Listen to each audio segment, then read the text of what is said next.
মা সারাটা জীবন নিজে খেয়ে না খেয়ে সন্তানকে লালন পালন করে, শেষ বয়সে এই বাপ মাকে দেখার কেউ থাকে না। নিজে যখন হাঁটতে পারতো না, বাবা ওর হাত ধরে হাঁটায়।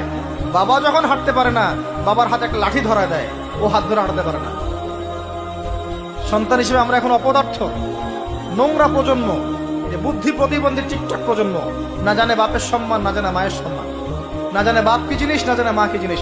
যাদের বাবা মা নাই তারা জানে বাবা মা কি জিনিস। আমাদের মধ্যে যাদের বাপ মা মারা গেছে তারা জানে বাপ মা কি জিনিস, যাদের বেঁচে আছে এরা জানে না।